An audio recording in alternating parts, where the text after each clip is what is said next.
Dans un premier temps, j'ai mesuré ma brads afin d'avoir une idée des dimensions de la coiffeuse. J'ai utilisé une sorte de gabarit en papier pour visualiser la taille de l'objet. J'avais une idée bien précise de ce que je voulais comme forme. J'ai donc fait un schéma très sommaire sur papier pour recopier ça ensuite numériquement. Et nous voilà à l'étape de la conception. Étant graphiste PAO, je ne gère pas encore bien Autodesk Fusion, c'est pourquoi je réalise tout à plat, en 2D, sur Illustrator. Pour cette première étape, j'ai fait la forme du plan de travail. Je l'importe ensuite sur mon logiciel 3D et je viens l'extruder pour lui donner l'épaisseur souhaitée. Je réalise ensuite toutes les parties dont j'ai besoin avec le même processus. Je fais mes pièces sur Illustrator, j'importe sur mon logiciel 3D, j'extrude, j'aligne, j'assemble et au fur et à mesure, ça prend forme. J'ai évidé une partie du dessous du plan de travail pour laisser la place pour les pieds de la brads.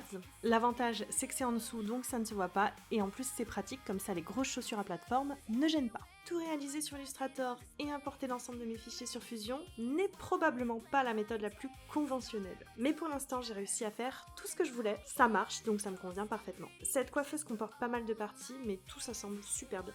Ici, j'ai simplement repris la forme basique du fond de la coiffeuse que j'ai extrudé à 8 cm afin de faire la partie miroir. Dessus, je viens rajouter des contours sur chaque côté pour délimiter les zones sur lesquelles je viendrai poser du papier autocollant effet miroir et ça donne un peu de détail à ma structure également. Et maintenant, c'est à mon imprimante de faire le travail. Et nous voilà arrivés dans la toute dernière partie. Là, je réalise tout ce que je ne pouvais pas imprimer en un seul bloc. C'est-à-dire les différents pieds, les tiroirs et les poignées des tiroirs en forme de petites étoiles.